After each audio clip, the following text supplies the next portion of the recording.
Hello welcome. आइए ज्ञान बढ़ाएं देख रहे हैं आप। मैं रवि कुमार आज के इस वीडियो में फिर से एक बार हाजिर हूं। आज के इस वीडियो में हम बात करने वाले हैं, यदि आपसे होम ट्यूशन प्रोवाइडर पैसे मांगता है तो उस केस में क्या करना चाहिए। ये प्रश्न कई लोगों का होता है मेरे साथ कि सर अगर होम ट्यूशन प्रोवाइडर पैसे मांगे तो उसको पैसे दे दें या ना दें। वो अपनी प्रॉब्लम बताते हैं कि सर हमने पहले एक प्रोवाइडर को पैसे दिए, लेकिन प्रोवाइडर ने पैसे लेने के बाद क्या किया, कोई भी ट्यूशन प्रोवाइड नहीं किया। तो जब कोई भी ट्यूशन हमें प्रोवाइड नहीं किया तो उस वजह से क्या है, हम और होम ट्यूशन प्रोवाइडर को पैसा देना नहीं चाहते हैं। और मान लीजिए कुछ प्रोवाइडर ऐसे हैं कि पहले वो अपनी टर्म्स एंड कंडीशन नहीं बताते हैं, उसके बाद अपनी टर्म्स एंड कंडीशन बताते हैं और इतना ज़्यादा फर्स्ट मंथ का चार्ज करते हैं कि वो देना अफोर्डेबल नहीं हो पाता है। तो सर इस केस में हम क्या करें जिससे कि हमको अच्छी तरीके से ट्यूशन मिल जाए और होम ट्यूशन को प्रोवाइडर को पैसे कब दें और कब ना दें, इस वीडियो में हम डिस्कस करने वाले हैं। तो चलिए वीडियो शुरू करते हैं।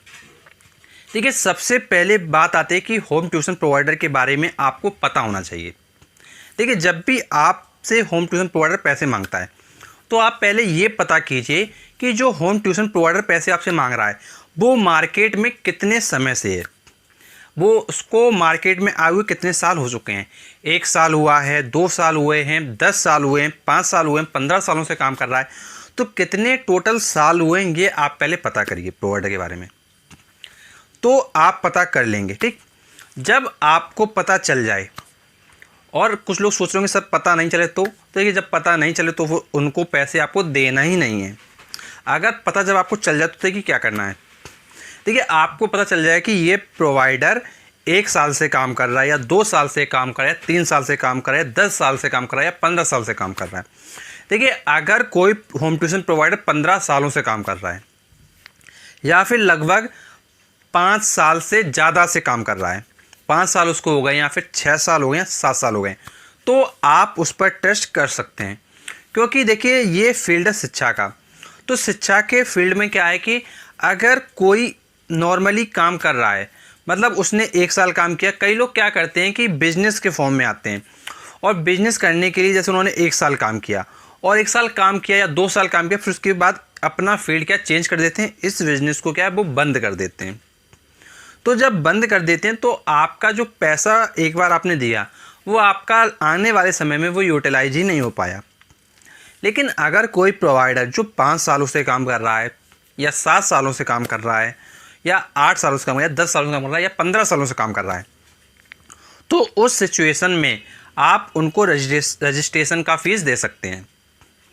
अब देखिए, रजिस्ट्रेशन फ़ीस अगर बहुत ज़्यादा मांगी जा रही है आपसे, आपको लगता है कि रजिस्ट्रेशन फ़ीस बहुत ज़्यादा मांग रहे हैं, तो उस केस में आप अवॉइड करिए वो ट्यूशन प्रोवाइडर से ट्यूशन लेना। क्योंकि अगर आप उस ट्यूशन प्रोवाइडर से ट्यूशन लेंगे तो उसका रजिस्ट्रेशन फ़ीस जब इतना ज़्यादा है तो उस केस में जो उसका फर्स्ट मंथ का कंसेशन होगा वो भी बहुत ज़्यादा होगा। और जब भी आप किसी भी होम ट्यूशन प्रोवाइडर को रजिस्ट्रेशन फ़ीस देना चाहते हैं तो आप क्या करें, उसको रजिस्ट्रेशन फ़ीस पहले देने से मना करिए, अवॉइड करिए। कह दीजिए कि सर हम रजिस्ट्रेशन फ़ीस नहीं देंगे, आप जो पहले मंथ का हमको पेमेंट देंगे हम उसी में से अपनी रजिस्ट्रेशन फ़ीस आपको कटवा देंगे। आप स्टार्टिंग में किसी भी प्रोवाइडर को मैं कहूँगा कि रजिस्ट्रेशन फ़ीस ना दें। क्योंकि देखिए, रजिस्ट्रेशन फ़ीस देने के बाद प्रॉब्लम यही है कि प्रोवाइडर ने तो रजिस्ट्रेशन फ़ीस ले ली, अपना काम चला लिया, लेकिन आपको ट्यूशन नहीं दिया। और अगर दिया भी तो इतने कम पेमेंट पे दिलाया कि उसकी आपको ज़रूरत नहीं थी। तो ध्यान रखेंगे कि आप जब भी प्रोवाइडर से ट्यूशन लें तो पहले आप ये पता करें कि वो ट्यूशन प्रोवाइडर कितने वर्षों से कार्यरत है। फिर उसके बाद उनसे आपको जानना है सबसे ज़रूरी बात, वो है उनकी टर्म्स एंड कंडीशंस, कि उनकी टर्म्स एंड कंडीशन क्या है। जैसे पहली कंडीशन सबसे ज़रूरी वो होती है कि आपको ये जानना चाहिए कि ये जो होम ट्यूशन प्रोवाइडर है, जब वो आपको ट्यूशन प्रोवाइड कर देगा, उस प्रोवाइड करने के बाद वो फर्स्ट मंथ का कितना पेमेंट आपसे चार्ज करेगा। देखिए, अगर 50% तक चार्ज करता है कोई प्रोवाइडर तो देखिए ये आप एग्री कर जाइए। अगर कोई 70%, 80%, 90% या 100% चार्ज कर रहा है तो उस केस में आप उसके साथ एग्री मत करिए, क्योंकि उस केस में आपका क्या है, लॉस हो जाएगा। देखिए, कई ऐसे प्रोवाइडर हैं, किसी भी आप सिटी में रहते हो, जो 50% पे एग्री करते हैं। मोस्टली जो प्रोवाइडर होते हैं वो 50% पे ही काम करते हैं। और देखिए रजिस्ट्रेशन फ़ीस जब भी आपको देने की बात आए तो आप यही कहेंगे हमेशा कि सर रजिस्ट्रेशन फ़ीस हम आपको फर्स्ट जब आप हमको ट्यूशन प्रोवाइड करेंगे तो उसी में से आप काट लीजिएगा। तो ये सबसे बेटर ऑप्शन होता है, क्योंकि देखिए कि जो भी पर्सन काम कर रहा है तो ये रियलिटी है कि वो अपने पैसे कमाने के लिए काम कर रहा है। तो अगर वो रजिस्ट्रेशन फ़ीस मांग रहा है तो देखिए अगर वो नहीं मान रहा है तो उस केस में यही लास्ट ऑप्शन है कि आप यही कहेंगे कि सर फर्स्ट मंथ के पेमेंट के साथ आप ले लेना। और अब हम बात करेंगे कि और क्या प्रॉब्लम है। देखिए सेकंड प्रॉब्लम ये है कि आपको उसकी टर्म्स एंड कंडीशन अगर पता नहीं होगा तो फिर आपका जो ट्यूशन है वो प्रॉब्लम करेगा। जैसे प्रॉब्लम क्या करेगा, जैसे मान लीजिए फर्स्ट मंथ आपने पढ़ाया और ट्यूशन हट गया तो उस केस में क्या होगा। देखिए जब फर्स्ट मंथ आपने पढ़ा दिया और बाई चांस आपकी साइड से या गार्जियन की साइड से ट्यूशन हट जाता है तो ये आपने जब अपने प्रोवाइडर से पता नहीं किया तो उस केस में वो क्या करेगा, आपको 50% है वो पहले मंथ का काट ही लेगा और आप कुछ उससे कह भी नहीं पाओगे। लेकिन जब आपने उससे पूछ लिया होगा ट्यूशन लेने से पहले कि सर अगर पहले महीने के बाद ट्यूशन हट जाए तो उस समय पेमेंट आप क्या करेंगे हमको। तो देखिए मोस्टली केसेस में चलता है 60-40 का रेशियो, मतलब 60% आपको मिल जाता है अगर फर्स्ट मंथ का ट्यूशन हट जाता है और 40% प्रोवाइडर को मिल जाता है। कुछ लोग इसको 70-30 रखते हैं, 30% प्रोवाइडर का और 70% ट्यूटर का।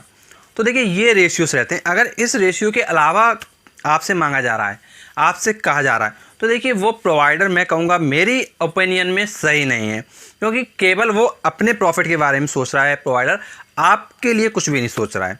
देखिए आपकी मेहनत है और आपको ही पैसा नहीं मिलेगा तो ऐसे प्रोवाइडर के पास आप क्यों जाते हैं। ना जाने कितने ऐसे प्रोवाइडर हैं जो केवल फ्री में रजिस्ट्रेशन करते हैं, केवल फ्री में रजिस्ट्रेशन करते हैं। आप किसी भी सिटी में रहते हो फ्री में रजिस्ट्रेशन करते हैं, केवल आपसे वो आपका CV मांगते हैं और उसके साथ आपसे एड्रेस प्रूफ मांगते हैं और फ्री में आपका रजिस्ट्रेशन कर लेते हैं और उसके बाद आपको ट्यूशन क्या प्रोवाइड करना स्टार्ट कर देते हैं। देखिए मार्केट है, मार्केट में सबसे पहले आपको समझना पड़ेगा कि कौन आदमी अच्छा है कौन आदमी ख़राब है। जब तक आप ये नहीं समझ पाओगे तो फिर आपके साथ प्रॉब्लम क्या होती रहेगी। और मैं आपको बताना चाहूँगा कि आपको अगर जानना है कि मार्केट में होम ट्यूशन की किस क्लास की कितनी फ़ीस है, आप किसी भी सिटी से हमारा वीडियो देख रहे हो, हमने टायर 1 सिटी के लिए, टायर 2 सिटी के लिए और टायर 3 सिटी के लिए वीडियोज़ बना रखे हैं कि उनमें होम ट्यूशन की कितनी फ़ीस रहती है।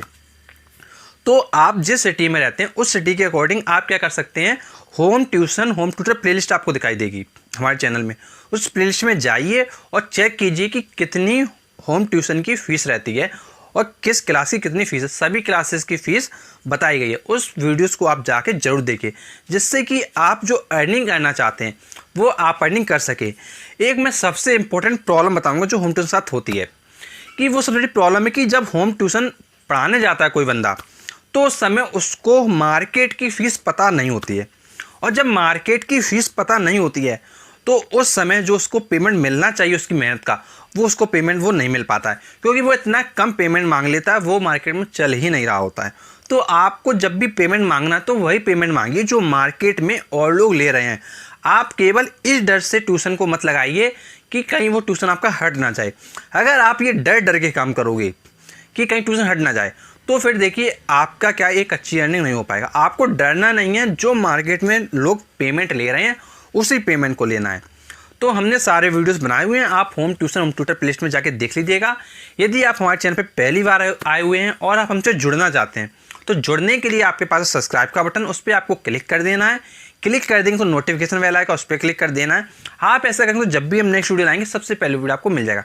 And thanks for watching our video. मिलते हैं आपसे नेक्स्ट वीडियो में, तब तक के लिए शुक्रिया।